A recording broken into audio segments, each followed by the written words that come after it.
বাংলাদেশ জিন্দাবাদ, বাংলাদেশ জিন্দাবাদ বলে, বাংলাদেশ জামাত ইসলামী জিন্দাবাদ, বাংলাদেশ জামাত ইসলামী।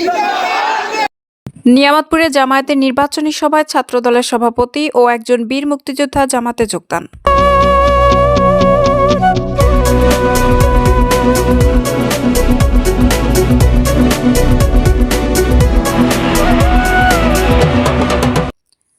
আসসালামু আলাইকুম।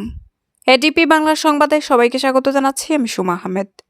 নিজস্ব প্রতিবেদক শেখ রুবেল আহমেদের পাঠানো তথ্যচিত্রে দেখুন বিস্তারিত। নওগাঁ জেলার নিয়ামতপুর উপজেলার নওগাঁ ১ আসনের জামায়াতের নির্বাচনী সভা অনুষ্ঠিত হয়েছে। শুক্রবার বাদ আসর নিয়ামতপুর হেলিকপোর্ট মাঠে নিয়ামতপুর উপজেলা জামাত ইসলামের কর্মপরিষদের সদস্য সুলতান মাহমুদের সঞ্চালনায় প্রধান অতিথি হিসেবে উপস্থিত ছিলেন নওগাঁ ১ আসনের জামায়াতে ইসলামের দাঁড়িপাল্লার মনোনীত প্রার্থী অধ্যক্ষ মাহবুবুল আলম।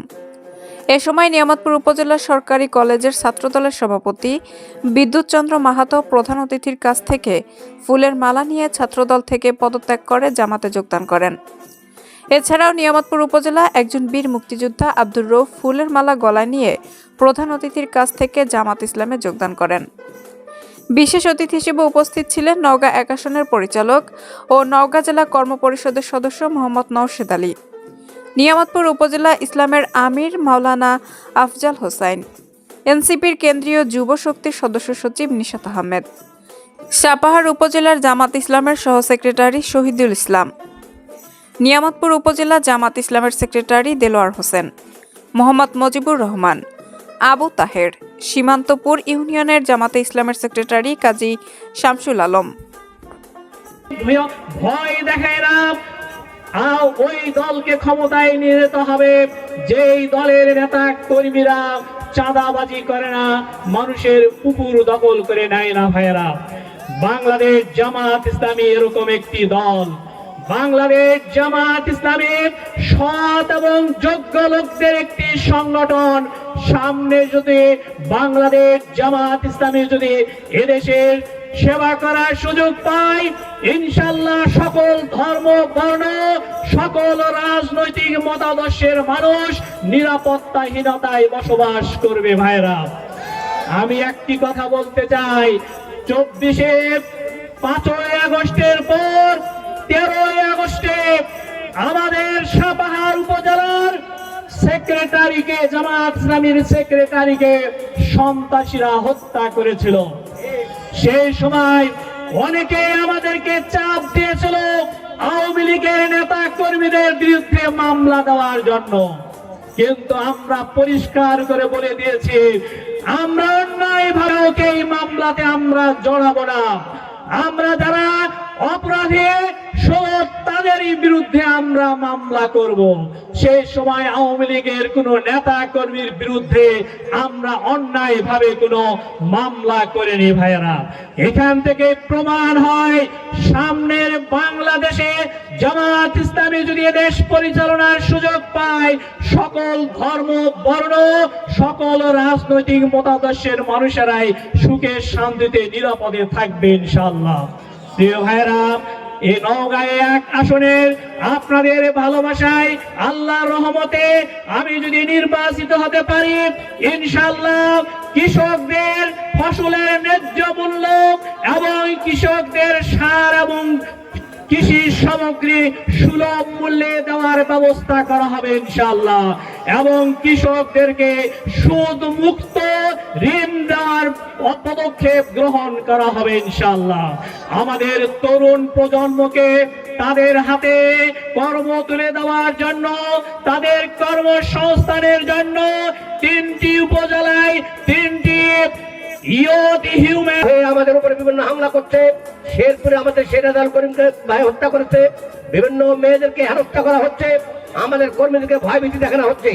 বিশেষ করে আজকে এই সমাবেশে বিধর্ম মানে অন্য ধর্মের লোকেরা এসেছে, হিন্দু সাঁওতাল যারা এসেছে তাদেরকে ওয়েলকাম, স্বাগতম।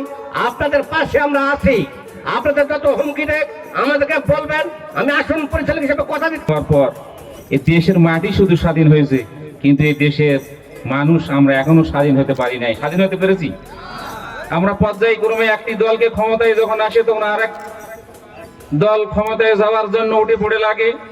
ওই দল যখন ক্ষমতায় আসে তখন আরেক দল আসে, একে অপরের বাক বিতণ্ডা, মারামারি, কাটাকাটি।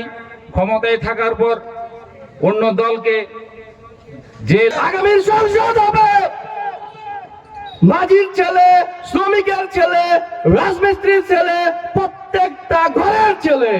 আমরা দেখে এসেছি এতদিন 54 বছর কি মন্ত্রীর ছেলে মন্ত্রী হয়, রাজার ছেলে রাজা হয়, কিন্তু আমরা কিছুই পাই না। আমরা জনগণের মুখে শুধু ভোটের আগে লাউ ঝুলানো হয়, ভোটের পরে যায় হয় দুর্নীতি। সংসদে যাই হচ্ছে কিছু নাই, সংসদে যাওয়ার পর হয়। 3 এবং 4 ইউনিয়নের 3 এবং 4 ইউনিয়নের উপস্থিত ভাইয়েরা, আমি আপনাদেরকে জানাতে চাই আমাদের মধ্যে যে সারা জাগরণ সৃষ্টি হয়েছে, বাংলাদেশের 5 তারিখে আমাদের বিজয়ের নিশানা আল্লাহ আমাদেরকে দিয়ে দিয়েছেন। কি বলেন? 5 তারিখের পর থেকে ডাকসু মানব হযরত মুহাম্মদ সাল্লাল্লাহু আলাইহি ওয়াসাল্লাম তার রূহ মুবারকে অগণিত দরুদ ও তাসলিম প্রেরণ করছি। সকলে বলি সাল্লাল্লাহু আলা মুহাম্মদ সাল্লাল্লাহু আলাইহি ওয়াসাল্লাম, আল্লাহুম্মা সাল্লি আলাইহি, আল্লাহুম্মা বারিক আলাইহি। সেই সাথে আরো স্মরণ করছি যাদের বুকের তাজা রক্তের বিনিময়ে 2024 সালে ঐক্য জোটের এই দেশ, 18 কোটি আপামর জনতার এই দেশ, ইসলামের এই দেশ, ইনসাফের এই দেশ। সম্মানিত উপস্থিতি, আমাদের আর সময় খুব বেশি নেই। আমরা অতীতে যারা বড় দল হিসাবে নিজেদেরকে প্রতিশ্রুতি দিয়েছে এবং অনেক কিছু বলেছে, তারা অতীতে ক্ষমতায় ছিল, আমরা তাদেরকে এই দুর্নীতি বাংলাদেশ চাঁদামুক্ত, সন্ত্রাস মুক্ত, দুর্নীতি মুক্ত দেশ গড়ে তুলতে সক্ষম হবো ইনশাআল্লাহ। আপনারা জানেন সেই স্বপ্ন নিয়ে আমির জামাত টেকনাফ থেকে তেতুলিয়া, রূপসা থেকে পাতুরিয়া তিনি দৌড়িয়ে বেড়াচ্ছেন।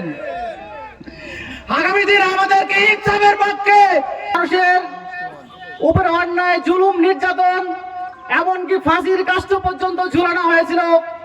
আমরা বলতে চাই এই সমস্ত যানজটকে ভেঙে দেওয়ার জন্য বাংলাদেশ জামাত ইসলামী এইবার দেশ সংস্কারের দায়িত্ব নিতে চাই। তার ধারাবাহিকতায় নওগাঁ 1 আসনে আমাদের সম্মানিত অধ্যক্ষ জনাব মাহবুবুল আলম স্যারকে আমরা দেখতে পেয়েছি। বিভিন্ন জরিপে উঠে এসেছে, বিশ্ব বিখ্যাত একটি চ্যানেল আল জাজিরা চ্যানেল, তাদের জরিপেও দেখা গেছে, তারা বলেছে যে জামাত ইসলামী ভোটে নেওয়ার পরে আপনাদেরকে ভুলে যায়। আমরা আমাদের কাছে নিরাপদ না। আমরা কার কাছে নিরাপদ? আমরা জামাতের ইসলামের কাছে নিরাপদ, 10 দলীয় জোটের কাছে নিরাপদ, এনসিপির হাতে আমরা নিরাপদ। সম্মানিত ভাই ও বন্ধুরা, আপনাদেরকে জানিয়ে রাখতে চাই, সাহাবী বলা হয়, ওনারা বলেছিলেন, হে রাসূল, আপনার ডানে বামে সামনে পিছনে সর্বত্র ভাবে আপনাকে আমরা সংরক্ষণ করব, হেফাজত করব, প্রয়োজনে জীবন দিয়ে দেব। আপনার থেকে আমরা কখনো পিছপা হব না, আপনাকে ছেড়ে আমরা কোথাও যাব। আমরা যদি পিছনের ইতিহাস ঘাটে দেখি, ব্রিটিশেরা 1957 সাল থেকে 1757 সাল থেকে 1947 সাল পর্যন্ত 190 বছর ধরে বাংলাদেশটা শাসন করছে। তাদের একটাই টার্গেট ছিল এই বাংলা